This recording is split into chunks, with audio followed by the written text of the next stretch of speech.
No, I wasn't aware, but I guess those people really don't like me that much. Lord knows I need that inch. Also lost 3 pounds. Well, I did lose 5 pounds. That was before when we played Notre Dame, so I did lose 5 pounds. Well, Urban said some nice stuff about you, though. I think he feels like without another quarterback kind of in the mix that you got a different vibe this year. What do you think? Yeah, I mean, I don't necessarily feel like I have a different vibe. I feel like the mindset is a little different, more of a leadership type role. I mean, last year we had a lot more older guys, of course, and whereas this year, I'm trying to help the young guys get up to our standard of how we play here at Ohio State, and make sure that they understand we don't have rebuilding years. You know what I'm saying? The expectations are not going to change because y'all don't have experience. We're going to try to do our best to make sure that you get that in camp and practice, and it's your job to make sure that you come play. If you don't mind thinking back to last season for a minute, was it difficult to kind of week to week not knowing? Yeah, I feel like it was a little difficult, but I mean, you just try to put yourself in the best position to play.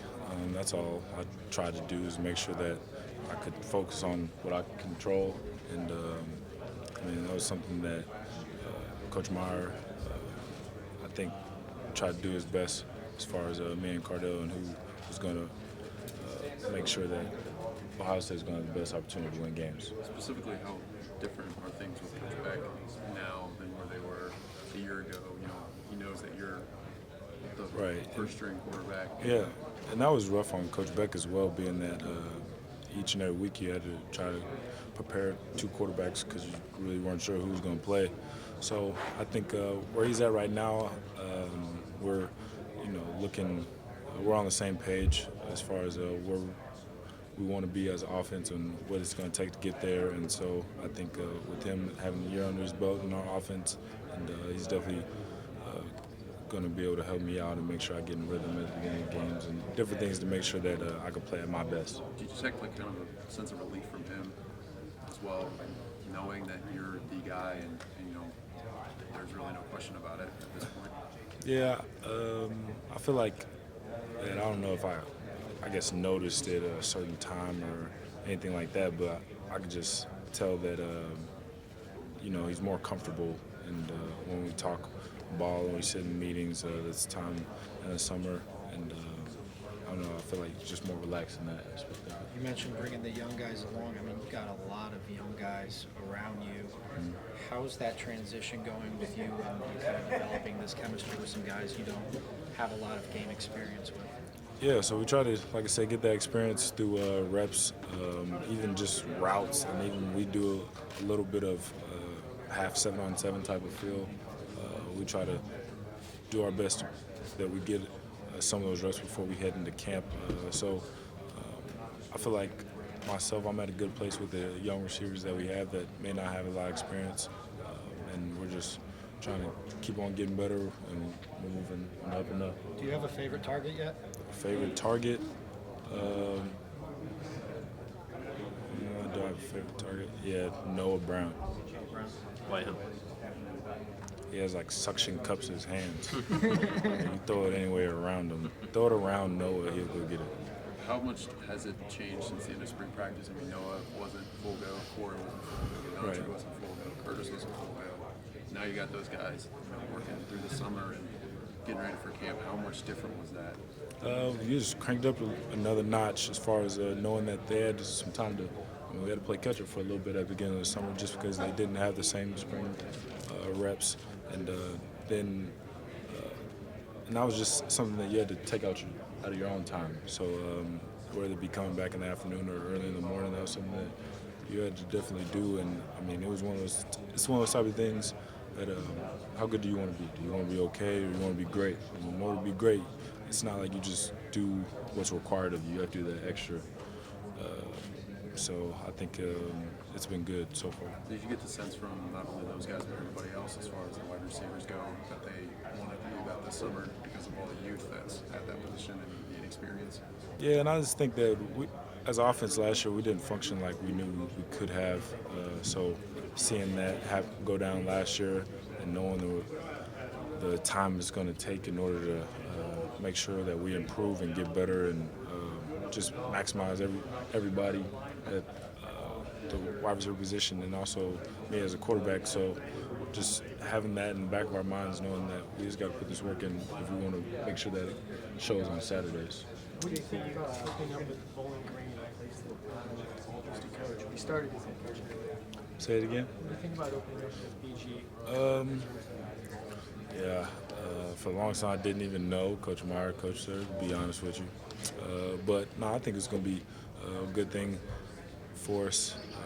We know that they're going to come out and play tough, good football team, and we got to be ready for whatever they throw at us. There's talk of a true freshman starting on the offensive line. What do you think about that? Is he going to have your back? Yeah, his name's Michael Jordan. Think of Yeah, that. heard of him. For a long time, I didn't call him Michael Jordan. I was like, you're not Michael Jordan. You're Marcus. I can change that. You're Marcus Jordan. Wait, there's a Marcus Jordan too, his son. Oh, didn't even know that. But I had to change his name. I was like, you're named after a legend. Like, and I mean, it was nothing to like his parents or anything. I was like, it's a lot to live up to. And but nah, Mike Jordan. I call him Mike now. Yep. So he's definitely gritty young guy that I think is going to help us out on the offensive line. Coach Meyer was telling me the last time somebody played or started. Y'all probably know it. I couldn't remember the name, but I know being at Ohio State, it's a rare occasion. But I think he's definitely going to be able to help us out. I think he loves ball, cares a lot about the team, and I think he's definitely, like I said, help us out. Coach Meyer said this is a really talented team. So is the talent level close to last year, even if it's maybe not as proven with all the NFL guys you lost? Yeah, I feel like the talent's still there. It's just more of the experience that's, of course, lacking. And then, so with the experience lacking, the confidence may not be there. So the talent may be there when, we're out there running drills on a Monday afternoon at 4 o'clock, but being able to get the experience and the confidence for those guys to be able to go out there and know they make a play on Saturday, I think that's something that needs to be developed. You mentioned calling Michael Jordan Marcus Jordan. I remember 2 years ago, Urban was giving a press conference and he called you JT Barnett. And this was when Braxton was still a starter. Then Braxton got hurt like literally 2 days later, and you just got thrust right in there, kind of into the spotlight. Was there a moment in that 2014 season when you got into the lineup where you realized life was going to be a little bit different as Ohio State's starting quarterback? It actually probably happened that next day. It was like one of those whirlwind type of deals. But I don't know, I was just trying to earn my stripes. I knew the tradition that Ohio State has, especially at this quarterback position, and then trying to follow up a great player like Braxton Miller. I knew I wasn't going to play anything like him. I said that I don't know how many times. I wasn't trying to play like Braxton. I don't think anybody else could play like Braxton but Braxton. So that wasn't the case. But it was one of those things that, like I said, it just came so fast, and I didn't take a lot of time out to really, I guess, enjoy the moment. I don't even know if I enjoyed it. It just kind of hit you in your face, one of those type of deals. But it was 2014 was definitely one of those things starting off that I was just flying by the seat of my pants and taking everything all in. Have you ever felt underappreciated in that you saved them in 2014 and then you still had to fight for your job last year? No, that's how football works. It's one of those things. Football, you're judged on your past, but you don't hang your hat on it. And I think that's one of those things that I didn't hang my hat on what I did in the past, and knowing that I did want to improve, because I know I would be able to improve. So I didn't want to just say what I did in 2014, put a stamp on it and then go about the rest of my career, because then if I would have done that, then what you saw out of 2014 would have been the best of myself, and I didn't want that.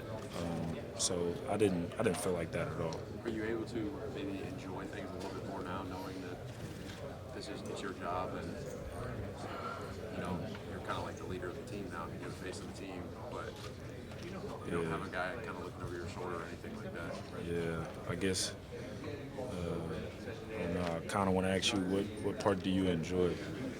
Like this playing quarterback at Ohio State's definitely a lot of expectations and a great responsibility that I know I don't take for granted or underappreciate. But I mean, I feel like you don't really enjoy it until the work is over, and we're talking about sometime in January. So that's when I'll try to enjoy a little bit of something. But right now, it's all work and all ball, and I guess I do enjoy the grind. I definitely say that I enjoy the grind with the brothers in the off season because that's when things I feel like count the most. You've had Elfline play center. How's he working out? Man, Pat, he's doing the center thing. He's doing all right. I think he's being able to snap a little bit more coming off of his shoulder, little surgery that he had. So I think he's going to be back full go pretty soon. How much has he snapped? I mean, did he snap a little in the spring or? Yeah, he snapped all spring. He did. Yeah, and then recently when he just had surgery on his shoulder, he's just now starting to get back snapping. We get some snaps twice a week. Talk about being. Yeah, it's different. People want to talk to me. I don't know. It's pretty cool. I never, I guess, envisioned this. I never really watched media days growing up, but I appreciate it. I mean, I'm just a little kid from Wichita Falls, Texas, trying to, make the Buckeyes better, and it's definitely something I never dreamed about. What have you seen from Mike Weber this offseason, and how do you think he's going to look come game day? Mike Weber, he's an explosive back that we have. He cares a lot about his teammates, I feel like. And we'll just keep on pushing him. I try to push him every day. I work out with him quite a bit and just try to make sure that he understands like the work that happens in the off season is where you win the game. You don't win the game, whether it be September 17th when we're at Oklahoma or, when we're down the road playing at a place like Wisconsin. Like, that's not where you win the game at. You win the game in the offseason in the moments that really defy you or who you are in those times. So I'm just keep on pushing him to strive to get better.